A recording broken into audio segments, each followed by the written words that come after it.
Morning student, आज हम हमारा नया टॉपिक स्टार्ट करने वाले हैं। स्मॉल बिजनेस बहुत ही इजी टॉपिक है, बहुत ही इम्पोर्टेंट रखता है ये हमारे लिए रियल लाइफ में भी और हमारे सिलेबस में भी। तो स्मॉल बिजनेस जैसे नाम से समझ में आ रहा है, स्मॉल यानी कि छोटा सा व्यापार। आपने देखा होगा जनरली छोटा सा व्यापार कहाँ पे किया, जो रूरल एरियाज होते हैं, जो बैकवर्ड एरियाज होते हैं, वहाँ पे हम ये करते हैं। और ये हमारा इंडियन इकोनॉमी बहुत ही ज़्यादा इम्पोर्टेंट रोल प्ले भी करता है। तो small industry occupy an important place in India economy. This industry play an important role in eradicating unemployment from rural and backward areas. Generally, small industry is a business units of sole ownership which get converted into the form of partnership when it develops. In this industry, the owner perform all the function of manager and maintain all this information about their business. This industry produce a wide range of commodities and service, keeping in mind the demand made by local and regional market. तो generally ये किसकी demand को ज़्यादा देखते हैं, local market के और regional market के। जब डिस्कस करते हैं हम meaning and nature of the small business in India, the village in small industry sector consist of both traditional and modern small business. तो यहाँ पे दो तरीके के आपके स्मॉल बिजनेस बन जाएंगे, एक तो मॉडर्न और एक ट्रेडिशनल। तो ट्रेडिशनल में कौन कौन से आते हैं मैं आपको बता देता हूँ, जैसे handloom, handicraft, correlated production, sericulture, khadi and brass industry. और आपके मॉडर्न में आ जाएंगे आपके स्मॉल स्केल इंडस्ट्री और पावर लूम। ये आप एक इसमें आ जाएंगे आपके मॉडर्न में। तो ये हमारे क्लियर हुआ होगा आपको कि ये 5 से 7 इंडस्ट्री हम हमारे ट्रेडिशनल में लेंगे और 2 इंडस्ट्री हम मॉडर्न में लेंगे। इस तरीके से फिर हम इसको और भी डिवाइड कर देते हैं, इससे कि the small scale industry can be classify on the basis of investment.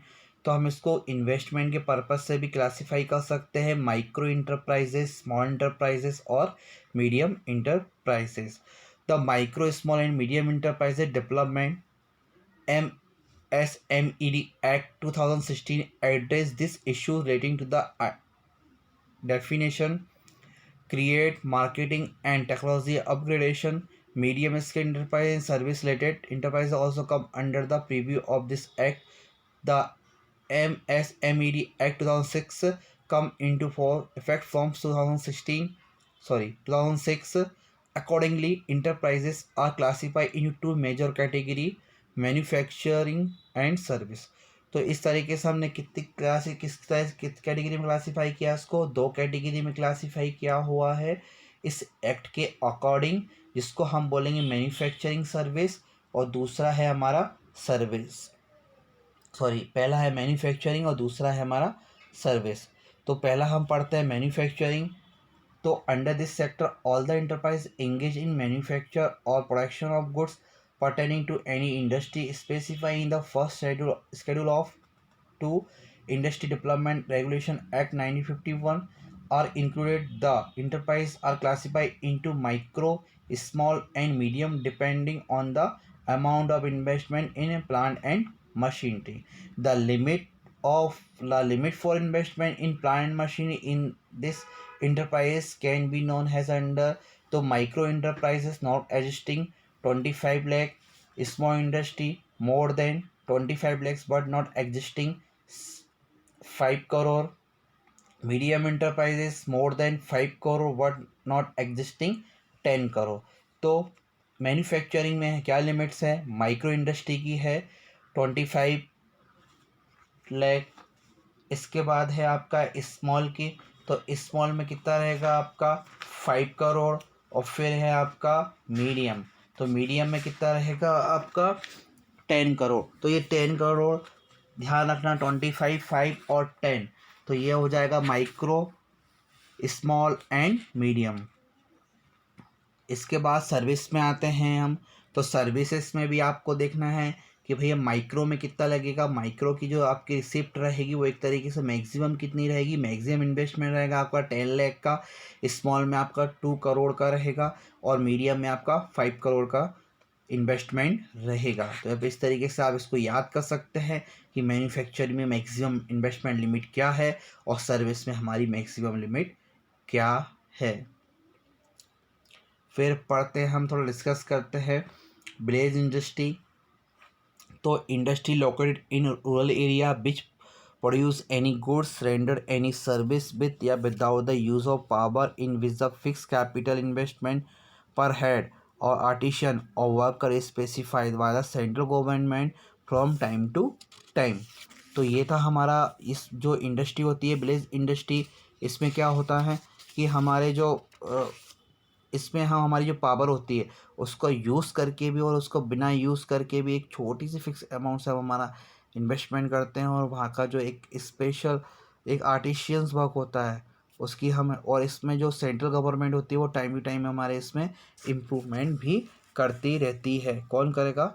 हमारा सेंट्रल गवर्नमेंट। तो which is not more than 50,000 पर receive information. State Village Industry Board help in establishment, operation and support in providing technological and economic assistance to the these units। तो ये एक तरीके से एक fix capital investment है, ठीक है। मतलब फिक्स कैपिटल इन्वेस्टमेंट मतलब इधर इमूवेबल प्रॉपर्टी जिसको हम मूव नहीं कर सकते। तो विलेज इंडस्ट्री तो आप समझ ही गए होंगे कि क्या है आपका विलेज इंडस्ट्री का। तो इसमें आपको ज़्यादा इतना प्रॉब्लम नहीं होती। एक तरीके से हमारे जो विलेज होते हैं उनको डेवलप करती है इस स्कीम से। नेक्स्ट है हमारी कॉटेज इंडस्ट्री। तो ये होती है cottage industries are those industry where in the production of goods and services done in home of the artisan and not any factory. तो इनका जो वर्क होता है वो कहाँ पे होता है? घर में होता है, ना कि किसी फैक्ट्री में हमको करना होता है। This industry produce goods with the help of skilled worker employing less capital and technology. तो आप डिस्कस कर सकते हैं।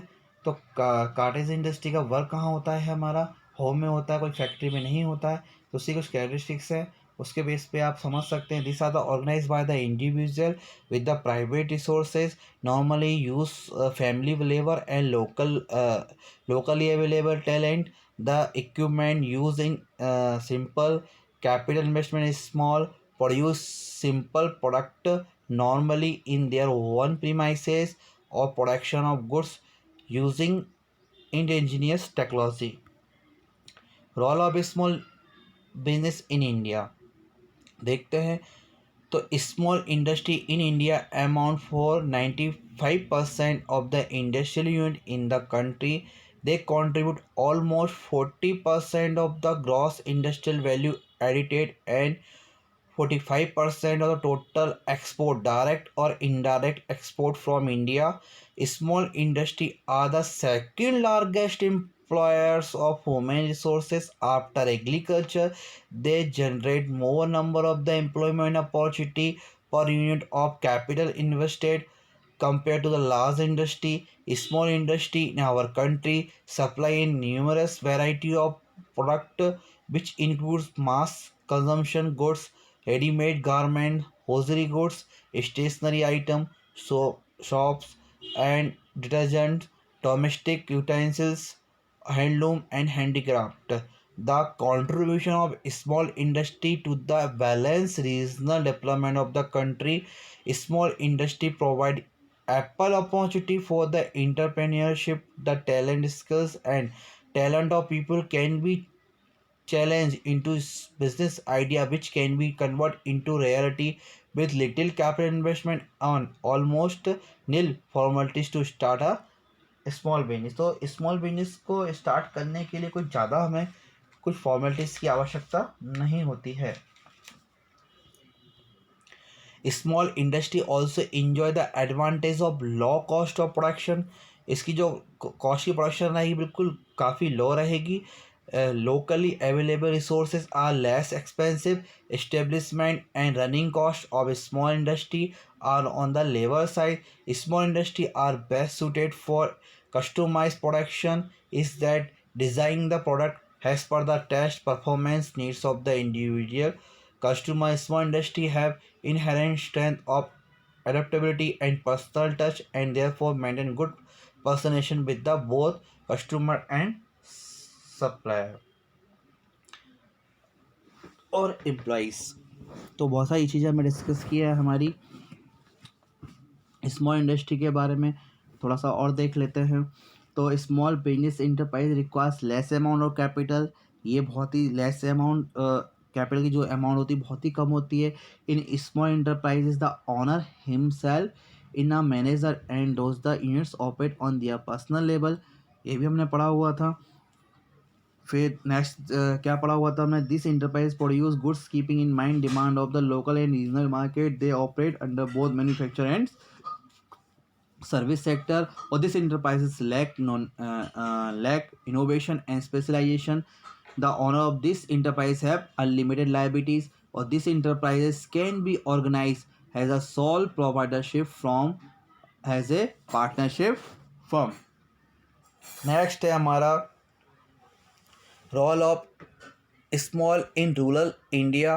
The rural household can have a highly varied and multiple source of the income, and that rural household can do participate in wide range of non-agricultural activities such as wage employment and self-employment in commerce, manufacture and service, along with the traditional rural activity of the farming and agricultural labor. The emphasis on the village and small scale industry has always been internal part of India industry strategy. Development of rural and village industry can also prevent migration of rural population to urban area in search of employment. तो generally क्या होता देखा होगा आपने कि लोग गांव से शहर की तरफ भागते हैं अपना जीवन यापन करने के लिए, पैसा कमाने के लिए। तो इस ऐसी तरीके से इंडस्ट्री से क्या होता है जो गांव के लोग होते हैं वो शहर की तरफ मूव नहीं करते हैं। Village and small industry are significant and producer of the honour goods and observer of surplus labor, their way addressing and problem of the property and unemployment. तो एकदम पॉवर्टी एकदम गरीबी की और एक अनएम्प्लॉयमेंट बेरोजगारी की समस्या भी इससे क्या हो जाती है, कम हो जाती है, क्योंकि लोकल लोगों को वहाँ पे काम आसानी से मिल जाता है। तो promotion of small scale industry and rural industry has been considered by the government of India as a powerful instrument for realizing the twin objective of accelerated industrial growth and creating additional productivity employment potential in rural and backward area. तो आपने देखा कि इसमें क्या होता है, एक तरीके से promotion of sales skills industry and rural industry have been the considered by the government of India as a powerful instrument for the realising the twins objective of the accurate industry growth and creating additional productivity employment potential in rural and backward area. तो बहुत दोनों फ़ायदा हो जाते हैं लोगों को, एक तो आपको रोज़गार भी मिल जाता है और हमारी इकोनॉमी भी ग्रोथ करती है, और जो बैकवर्ड एरिया होते हैं इनका भी डेवलपमेंट होता है। तो ये सब होता है। जैसे कि हम चाहें तो हम इसको ऑब्जेक्टिव समझ सकते हैं कि ऑब्जेक्टिव ऑफ स्मॉल बिजनेस, तो क्या ऑब्जेक्टिव बोल सकते हैं हम, to solve the problem of unemployment by providing increasing employment opportunity has this business are labour intensive. तो हम एक तरीके से क्या ऑब्जेक्टिव हो सकता है हमारा कि हम आगे अनएम्प्लॉयमेंट बेरोजगारी को ख़त्म करें, to ensure equitable distribution of economic power among the different sector of the society, to promote industrial decentralization to achieve economic growth and balance regional development, to establish industrial peace as excess of labor and use due to labor intensive techniques, to protect Indian culture and civilization by providing opportunities to traditional business engage in production of creative and conventional goods. तो ये एक तरीके से role था हमारा business small का कि rural India में क्या इसका रोल है। तो आई होप आपको समझ में आया होगा। आज हमने विलेज इंडस्ट्री के बारे में पढ़ा, तो थोड़ा सा हम रिकॉल कर लेते हैं कि क्या पढ़ा हमने। स्मॉल इंडस्ट्री आपको पता चला कि जिसमें हमारा बहुत ही कम इन्वेस्टमेंट होता है, लोकल टैलेंट को हम यूज़ करते हैं, और एक इसकी लिमिट रही है जो हमें दो तरीके से इसको डिवाइड किया था, मैन्युफैक्चरिंग और सर्विस। तो मैन्युफैक्चरिंग के लिए फिर हमने क्या लिमिट रखी है आपको पता है, माइक्रो के लिए 25 लाख, स्मॉल के लिए 5 करोड़ और मीडियम के लिए 10 करोड़। और वहीं अगर सब सर्विस इंटरप्राइजेस मैक्सिमम इन्वेस्टमेंट देखते हैं तो वो कितना होगा हमारा, माइक्रो के लिए 10 लाख, स्मॉल के लिए 2 करोड़ और मीडियम के लिए 5 करोड़।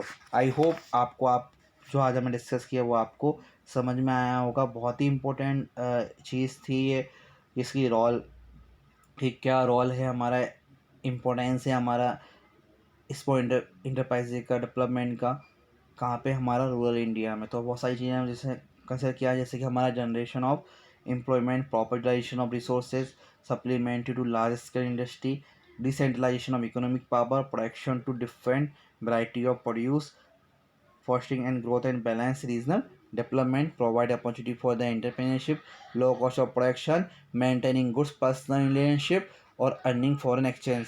तो basically good maintain good personal relationship क्यों हो जाता है भाई? क्योंकि देखो, जब छोटे व्यापारी होते हैं ना, वो आपस में एक दूसरे को जानते हैं, एम्प्लॉयज़ को भी जानते हैं, सप्लायर को भी जानते हैं, कस्टमर्स को भी जानते हैं। तो उनके लोगों के बीच में क्या हो, एक अच्छी खासी बॉन्डिंग होती है, एक अच्छे खासा रिलेशनशिप भी होते हैं। तो आई होप आपको ये समझ में आया होगा। Thank you so much.